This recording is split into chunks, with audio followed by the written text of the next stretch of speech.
لاہور جماعت اسلامی پاکستان کے secretary general امیر العظیم cancer کے مرض میں مبتلا ہو کر انتقال کر گئے۔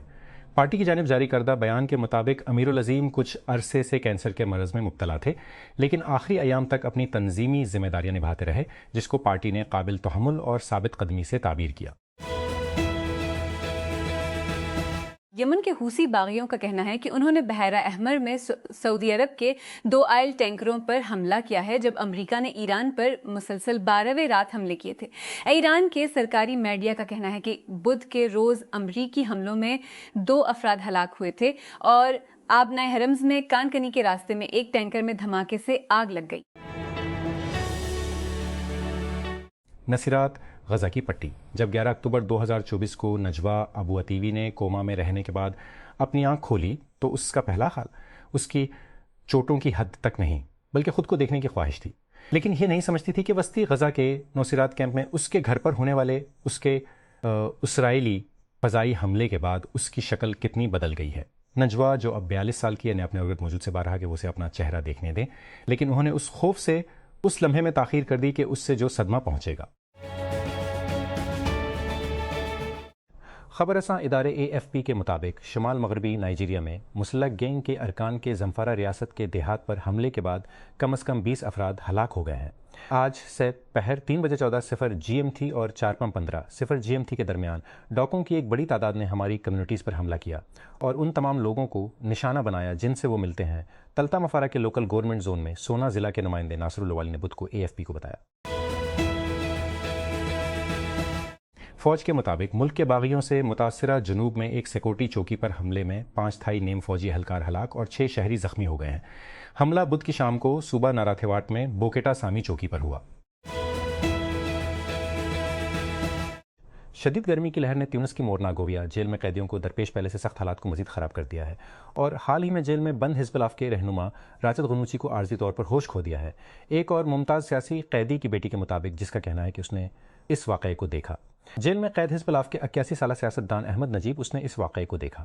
جیل میں قید چیبی نے منگل کے روز جیل کے دورے کے بعد فیس بک پوسٹ کی گئی بیٹے پر پوسٹ کی گئی ایک جذباتی لائیو ویڈیو میں کہا کہ اس نے 85 سالہ غنوچی کو شدید گرمی میں بے ہوش ہوتے دیکھا اور وہ بمشکل سانس لینے یا حتیٰ کہ اپنے قدموں پر چلنے کے قابل نہیں محسوس کیا۔ اسلام آباد وفاقی وزیر برائے نیشنل ہیلتھ سروسز مصطفیٰ کمال نے بدھ کے روز کہا کہ پاک چین ہیلتھ کیئر انویسٹمنٹ کانفرنس کے نتیجے میں تقریباً 629.5 ملین ڈالر کے 22 معاہدوں پر دستخط ہوئی ہیں۔ انہوں نے مزید کہا کہ ملک غیر ملکی سرمایہ کاری کو راغب کرنا، فارماسیوٹیکل مینوفیکچرنگ کو بڑھانا اور برآمدات کو بڑھانا چاہتا ہے۔ یہاں ایک پریس کانفرنس سے خطاب کرتے ہوئے کمال نے کہا کہ 17-18 جولائی کو اسلام آباد میں منعقد ہونے والی پاک چین pharmaceutical and health care conference میں دستخط کیے گئے معاہدوں میں ویکسین کی تیاری، ایکٹو فارماسیوٹیکل اجزاء، APIs، طبی آلات، کلینکل ٹرائلز اور دیگر فارماسیوٹیکل ذیلی شعبوں کا احاطہ کیا گیا تھا۔ میں قوم کو مبارکباد دینا چاہتا ہوں کہ اس 2 روزہ بیدوب کانفرنس میں 22 کمپنیوں نے 629.5 ملین کے معاہدوں پر دستخط کیے، کمال نے کہا۔ مشرق وسطیٰ میں دشمنی اس وقت بھڑک اٹھی جب یمن کے حوثی باغیوں نے جمعرات کو کہا کہ انہوں نے ایک فوجی آپریشن میں سعودی عرب کے 2 آئل ٹینکروں پر حملہ کیا، جبکہ امریکہ نے مسلسل 12ویں رات ایران پر حملے کیے۔ سعودی خبر رساں ایجنسی نے تصدیق کی ہے کہ بحیرہ احمر میں کشتی رانی کے دوران حملے کے بعد 2 جہازوں میں سے ایک کو آگ لگ گئی تھی۔ کراچی جوڈیشل مجسٹریٹ بدھ کو اپنے ڈیفنس اپارٹمنٹ میں جنسی زیادتی کا نشانہ بننے والی امریکی خاتون کا بیان ریکارڈ کر لیا۔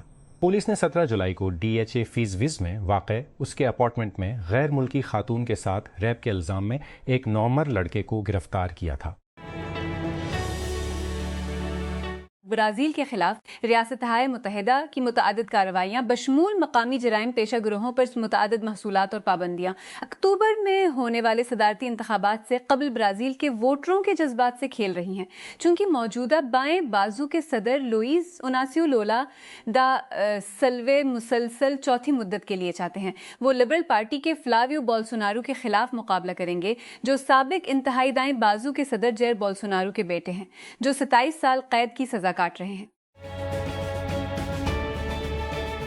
موسم کی پیشن گوئی کرنے والوں کے مطابق اسپین اور فرانس آنے والے دنوں میں مزید جنگل کی آگ کے خطرے سے دوچار ہیں، جبکہ وہ اب بھی مہلک آگ پر قابو پانے کے لیے لڑ رہے ہیں جو گرمی کے بڑھتے ہوئے درجہ حرارت کے درمیان پہلے ہی بھڑک چکی ہیں۔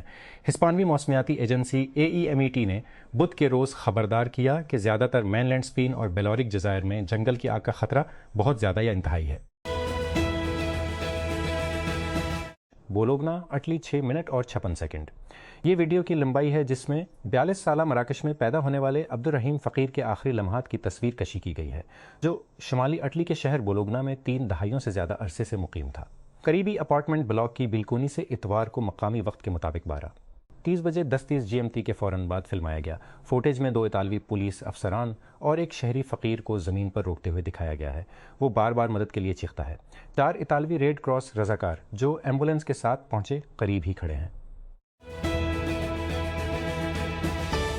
جبکہ خلیج اور وسیع مشرق وسطیٰ میں امریکہ اور ایران کے درمیان فائرنگ کا تبادلہ جاری ہے۔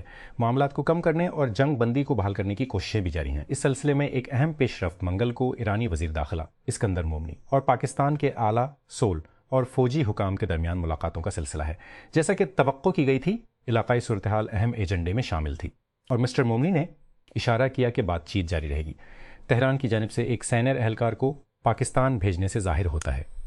دریں اسنا گزشتہ روز منیلا میں گفتگو کرتے ہوئے امریکی وزیر خارجہ مارکو روبیو نے ایران کے لیے سخت لہجہ استعمال کیا، تاہم تنازع کے سفارتی حل کے امکان کو مسترد نہیں کیا۔ یہاں ہم پھر جاتے ہیں۔ معیشت کو مستحکم کرنے میں کامیاب ہونے اور اس میں اصلاحات کرنے میں ناکام ہونے کے بعد حکومت پرانے انداز میں اعلیٰ نمو کی طرف منتقلی کی تیاری نہیں کر رہی ہے۔ قرضے لیے ہوئے ڈالرز کے ذریعے جو خدمات فراہم کی گئی خدمات کے مقابلے میں جیو پولیٹیکل کرائے کے طور پر حاصل کیے گئے ہیں۔ 1-2 باتیں ہوئیں۔ ابھی حال ہی میں ہمارے پاس یہ اعلان ہے کہ وزیر خزانہ محمد اورنگزیب نے امریکی وزیر خزانہ سے ملاقات کی اور ایکسچینج اسٹیبلائزیشن فنڈ سے $10 بلین کی سپلائی مانگی۔ وہی فنڈ جہاں سے ٹرمپ انتظامیہ نے گزشتہ سال اکتوبر میں ارجنٹائن کو $20 بلین کی سپلائی دی تھی۔ ارجنٹائن نے چند ہفتوں کے لیے فنڈ سے $5 بلین نکالے، پھر دسمبر تک اسے 0 کر دیا اور اس کے بعد سے اس نے مزید کوئی ڈرائنگ نہیں کی۔ اپنی پوری تاریخ میں ہم نے جمہوریت، آمریت اور استبداد کے مختلف تصورات کے ساتھ کھیلا ہے۔ ان فارمولوں کو صدارتی اور پارلیمانی نظاموں کے ساتھ ملا کر اور ایک انتہائی مطلوبہ ہائبرڈ ماڈل تشکیل دیا ہے۔ ان ماڈلز نے دائمی عدم استحکام کو جنم دیا ہے، جو اکثر لوگوں کی گاڑیوں، مکانات اور بعض صورتوں میں ملازمتوں کو تبدیل کرنے کے رجحان سے زیادہ تعدد کے ساتھ تبدیل ہوتے ہیں۔ ستم ظریفی یہ ہے کہ ان مسلسل تبدیلیوں کے درمیان عدم استحکامی پاکستان کی گورننس کے منظرنامے کی اصل بنیاد ہے۔ ان تبدیلیوں کے پیچھے موجودہ ماڈل کی نااہلی، متبادل کی ناکامی یا بدلے ہوئے سماجی و اقتصادی حالات کے بارے میں دلائل ہیں۔ جو بھی وجہ، مقصد یا کمی کی نشاندہی کی گئی ہو، ایک سچائی باقی رہی ہے۔ بے صبری کی مستقل حالت کی وجہ سے ایک انتہا سے دوسری انتہا تک جانے کا رجحان۔ اس کا مطلب یہ ہے کہ اس سے کوئی فرق نہیں پڑتا ہے کہ ہم کس ماڈل کو لاگو کرتے ہیں اور پھر ناکامی کا اعلان کرتے ہیں۔ اسے بار بار کرنے کا بنیادی محرک کسی حل کے لیے پوری طرح سے عزم کرنے اور اسے نتائج پیدا کرنے کے لیے ضروری وقت دینے سے ہمارا مستقل انکار ہے۔ کراچی وفاقی حکومت نے بدھ کو ٹریجری بلز کی نیلامی کے ذریعے 768 ارب روپے اکٹھے کیے، جو گزشتہ مالی سال سے قرض لینے کے انداز میں کسی تبدیلی کی عکاسی کرتا ہے۔ بینکوں نے سرکاری کاغذات میں سرمایہ کاری کرنے کے لیے 2 ٹریلین روپے سے زیادہ کی لیکوڈیٹی کے ساتھ باہر نکلے، جو کہ خطرے سے پاک منافع کمانے کا آسان ترین طریقہ ہے۔ کینیڈا کی ڈیری انڈسٹری کی پالیسی ملک میں سیاسی طور پر سب سے زیادہ مقدس ہے۔ یہ طویل عرصے سے ڈونلڈ ٹرمپ کے لیے بھی کانٹا رہا ہے۔ اب کینیڈا کا ڈیری سپلائی مینجمنٹ سسٹم واپس اسپاٹ لائٹ میں ہے، جب امریکی صدر نے اسے امریکہ میں درآمد کی جانے والی $20 بلین مال کی کینیڈین اشیاء پر 50% ٹیرف کا جواز پیش کرنے کے لیے استعمال ہونے والی 3 اہم رکاوٹوں میں سے ایک قرار دیا، جو اگست میں لاگو ہونے والا ہے۔ ریاست متحدہ کے ایوان نمائندگان میں ریپبلکنز نے قیمتوں کے ٹیک پر ڈیموکریٹک قانون سازوں کے خدشات اور اسرائیل کے ساتھ فوجی ٹیکنالوجی کے تعاون میں اضافے کے باوجود ایک $15 بلین کے فوجی اخراجات کا پیکج آسانی سے منظور کر لیا ہے۔ یہ بل بدھ کے روز ایوان میں 216 سے 212 کے فرق سے منظور ہوا، جس میں زیادہ تر پارٹی لائنوں کی پاسداری کی گئی، سوائے 6 ڈیموکریٹس کے جنہوں نے حق میں ووٹ دیا اور 7 ریپبلکن جنہوں نے اس کی مخالفت کی۔ بدھ کو IBM نے باضابطہ طور پر کمائی کی اطلاع دی اور خبر اتنی ہی بری تھی جتنا کہ سب جانتے تھے کہ یہ ہوگی، جبکہ 115 سالہ کمپنی اب بھی بہت زیادہ نقد رقم پیدا کرتی ہے۔ 17 بلین ریونیو، 9 بلین مجموعی منافع، تقریباً 58 مارجن اور سہ ماہی کے لیے 2 بلین خالص آمدنی۔ اس کے نتائج وال اسٹریٹ کی توقعات سے بالکل کم نکلے۔ لیسٹ آرٹیکلو ان اسپانیول جنوری میں ریاستہائے متحدہ کے وینزویلا کے صدر پر قبضہ کرنے اور اگلے مہینوں میں کیوبا پر معاشی دباؤ بڑھانے کے بعد بہت سے لوگوں نے سوچا کہ کیا وائٹ ہاؤس کا اگلا ہدف نکاراگوا ہوگا، ایک اور لاطینی امریکی ملک جس میں ایک خود مختار رہنما ہے، جس نے اس ہفتے نئے انتخابات کے امکان کو مسترد کر دیا۔ اردن میں ایک امریکی فوجی مقام پر ایک ایرانی حملہ جس میں 3 امریکی فوجی ہلاک ہوئے نے اسلامی انقلابی گارڈ کور امریکہ اسرائیل جنگ میں 5 ماہ تک کی ایران کے خلاف مہلک نقصان پہنچانے کی صلاحیت کو ظاہر کیا ہے۔ جمعے کے روز ہونے والے حملے امریکہ اور اسرائیل کی جنگ شروع کرنے کے چند گھنٹے بعد 1 مارچ سے امریکی فوجی تنصیبات پر ایرانی حملوں میں پہلی بار امریکی فوجی ہلاک ہوئے ہیں۔ ریاستہائے متحدہ کے secretary of state Marco Rubio نے اپنے چینی ہم منصب وانگ ی سے جنوب مشرقی ایشیائی وزرائے خارجہ کے اجلاس میں ملاقات کی ہے، جس میں اس بات پر تبادلہ خیال کیا گیا ہے کہ امریکی صدر ڈونلڈ ٹرمپ اور چین کے صدر شی جن پنگ کے درمیان طے شدہ سربراہی اجلاس سے قبل 2 طرفہ تناؤ کو کیسے منظم کیا جائے۔ بدھ کے روز منیلا میں جنوب مشرقی ایشیا کے موقع پر ہونے والی کی تنزیان کے وزراء جنوبی بحیرہ چین میں چین کے طرز عمل اور ایران کے خلاف امریکی جنگ پر کشیدگی کے درمیان ہوئی۔ آسیان ممالک نے اجلاس میں دونوں مسائل پر تحفظات کا اظہار کیا ہے۔ یم کے ایران سے منسلک حوثی باغیوں نے بحیرہ احمر سے گزرنے والے 2 سعودی آئل ٹینکروں پر حملے کا دعویٰ کیا ہے۔ حوثی فوج کے ترجمان یحیی ساری نے بدھ کے روز کہا کہ ہم نے انسلا اور لالیا نامی 2 سعودی آئل ٹینکرز کو مسلح افواج کی جانب سے جاری کردہ ناکہ بندی کے فیصلے کی خلاف ورزی کرنے پر نشانہ بنایا۔ امریکہ اور سعودی عرب ایک سویلین جوہری تعاون کے معاہدے پر پہنچ گئے ہیں۔ صدر ڈونلڈ ٹرمپ کی انتظامیہ نے اعلان کیا جب واشنگٹن اور ریاض اپنے تعلقات کو مزید گہرا کرنے پر زور دے رہے ہیں۔ امریکی محکمہ توانائی نے بدھ کے روز اس معاہدے کو تاریخی قرار دیتے ہوئے کہا کہ امریکی کمپنیاں مملکت کو جوہری ٹیکنالوجی فراہم کریں گی۔ ایران نے دھمکی دی ہے کہ اگر امریکی فوج کے حملے بند نہ ہوئے تو خلیجی خطے میں مزید حملے کریں گے، اور خبردار کیا ہے کہ جب تک اس کی اپنی حفاظت کی ضمانت نہیں دی جاتی کوئی انفراسٹرکچر محفوظ نہیں رہے گا۔ امریکی صدر ڈونلڈ ٹرمپ کی جانب سے مزید ایرانی پاور پلانٹس اور پلوں پر حملے کی دھمکی کے بعد ایران کے چیف مذاکرات کار محمد باقر غالب نے یہ پیغام ایکس بدھ کو ایک پوسٹ میں دیا۔ حروف تہجی کے سرمایہ کاروں نے عوامی سطح پر اس بات پر تشویش کا اظہار کیا ہے کہ کمپنی کے بڑے پیمانے پر AI اخراجات پیسے کے قابل نہیں ہیں۔ کمپنی کی تازہ ترین آمدنی کی رپورٹ کے ساتھ ان سرمایہ کاروں کو تھوڑا سا آرام کرنے کے قابل ہونا چاہیے۔ ٹیک وے گوگل کا کلاؤڈ بزنس جو زیادہ تر انٹرپرائز AI گود لینے سے چلتا ہے عروج پر ہے۔ سرچ دیو نے گوگل کلاؤڈ کی آمدنی میں 82% اضافہ دیکھا، جہاں سے پچھلے سال اس بار تھا جو بڑھ کر $8 بلین تک پہنچ گیا۔ یہ پچھلی سہ ماہی کی فراخ دلی سے سال بے سال نمو سے کافی اوپر ہے، جس نے آمدنی میں 63 سے $20 بلین تک کا اضافہ دکھایا، اور یہ اس سہ ماہی کی ترقی کے لیے وال اسٹریٹ کے تجزیہ کاروں کی توقع کو بھی آسانی سے مات دیتا ہے۔ توقع 46 بلین تھی۔ اقوام متحدہ کے انسانی حقوق کے سربراہ نے نکاراگوا کے شہری اور سیاسی حقوق کے خلاف بڑھتے ہوئے کریک ڈاؤن کی مذمت کی ہے۔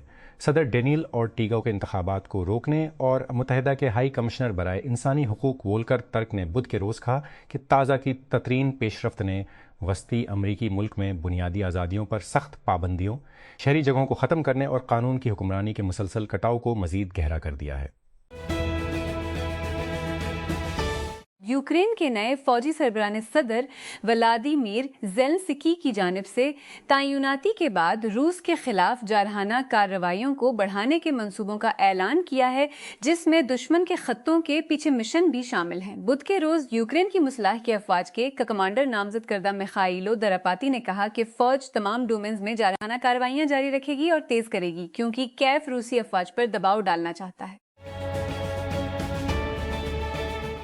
پیپٹائڈز مرکبات کا ایک طبقہ جو تیزی سے صحت مندی کے علاج کے طور پر فروخت کیا جاتا ہے، حالیہ برسوں میں مقبولیت میں پھٹ گیا ہے، جو بلڈنگ مقبولیت میں پھٹ گیا ہے، جو کہ باڈی بلڈنگ اور بائیو ہیکنگ کے حلقوں سے اب وزن میں کمی سے لے کر لمبی عمر تک ہر چیز کے لیے فروغ پا رہا ہے۔ لیکن جیسے جیسے سوالات بڑھتے ہیں کہ آیا ان میں سے بہت سے محفوظ اشتہار کے مطابق کام کرتے ہیں، ریاستہائے متحدہ میں ریگولیٹرز یہ فیصلہ کرنے کے لیے تیار ہیں کہ آیا ان میں سے کچھ کو لائسنس یافتہ فارمیسیوں کے ذریعے دستیاب ہونا چاہیے۔